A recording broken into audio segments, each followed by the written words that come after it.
And thank you for your time. I'm James Just, and we're here to talk about AB5 and how that got me here. I was perfectly content to kind of live my life the way I had designed it, but AB5 changed all that. And since I'm a victim of AB5, I just happen to be in a position because of generational help to try and do something about it. But on January 1st, quite literally 7 months ago, I wasn't running for office. But I was asked by members of my community, then my party, to see if I would do something. And if AB5 hadn't destroyed my lifestyle, I would have said no. But the disastrous nature of our politics, it goes beyond toxic. It goes to the ignoring the wants and needs and desires of huge chunks of the population to implant some ideological version of what somebody thinks society should look like. But that's not right. That's fundamentally not the role of government. The role of government isn't to tell us how our life should be. The role of government is to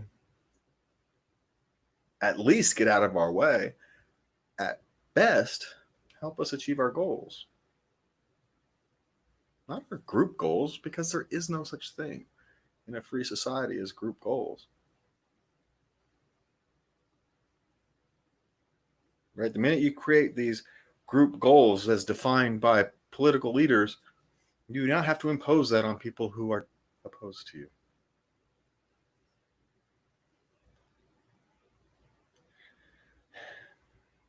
None of us want destruction, violence, predators running around.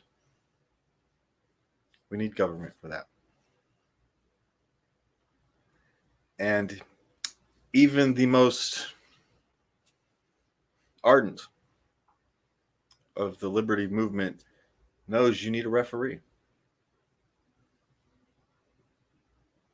Any successful game, and let's be honest, society is essentially a game. Any successful game needs a clear set of rules and a fair and strong referee.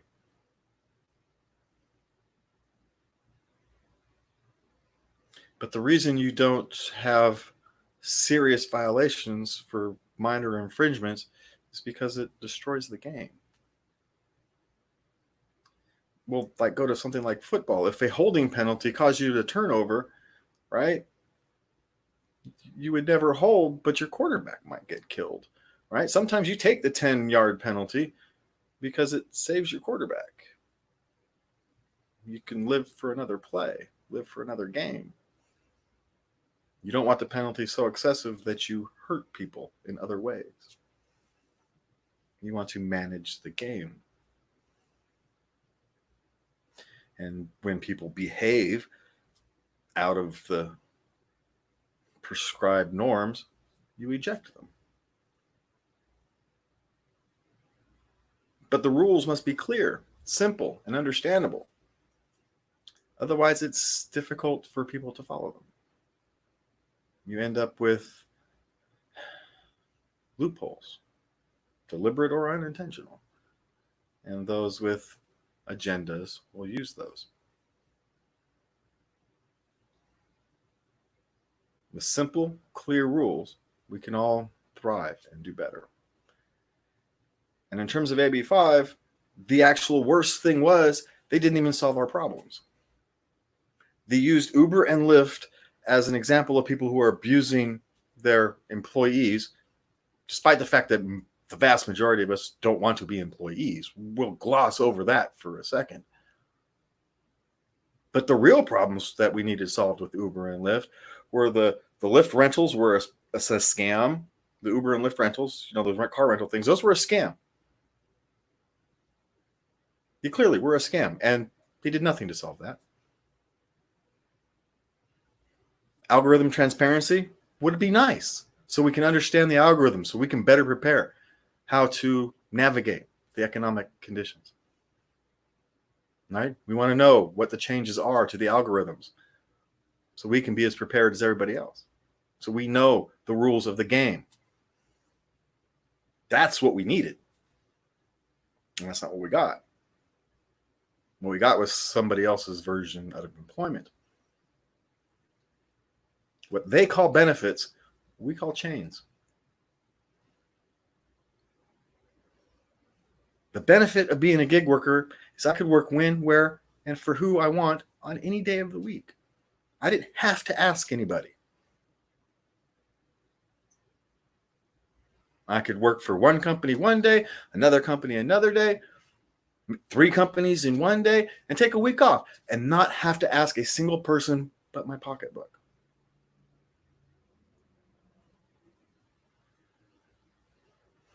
And you've now created an employee-employer relationship where now I have to ask permission to do things that I used to be able to have to just do on my own. And if you're, say, a puppeteer, and you used to be able to go work for 30 different people, you now have 30 different W-2s. How is that better? You didn't change anything, except you made life more complicated and more expensive for literally no reason. Oh, sure, you can go off and you write your exemptions, which should tell you fundamentally did it wrong. I mean, if you have to give out exemptions like Halloween candy, you probably approached it wrong in the first place.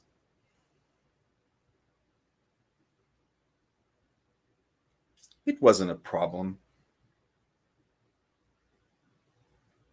It was a solution looking for a problem. And it was imposed on people who didn't want it.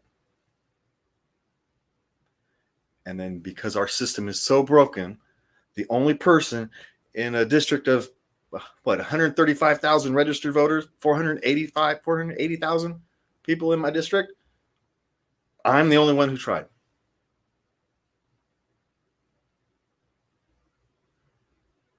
Our political system is so broken that I am the only one who tried.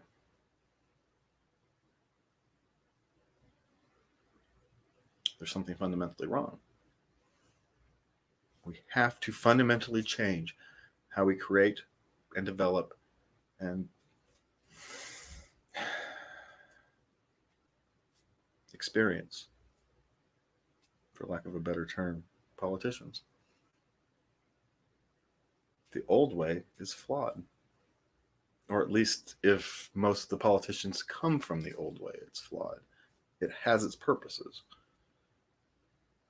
But when everybody does it, then you've created this strange feedback loop where you don't hear a diversity of voices, where you only hear activists, you only hear lobbyists.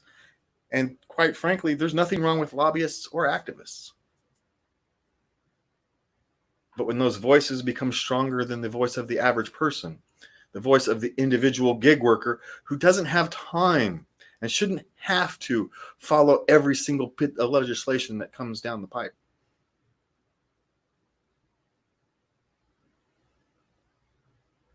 They shouldn't be overruled by activists and lobbyists. They shouldn't have to form their own lobbying group. They shouldn't have to form their own activist group. Assembly members should go out and make sure they talk to them. That's your job. Your job isn't to take the easy way out and go talk to already formed groups. Your job is to talk to individual citizens and find out what they need. They're not all going to get it because that's not how life works. But they should all be heard. And if you listen enough, you won't do stupid things like AB5. You will come up with better solutions.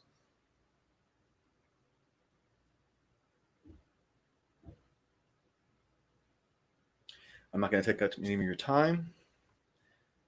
Thank you for listening.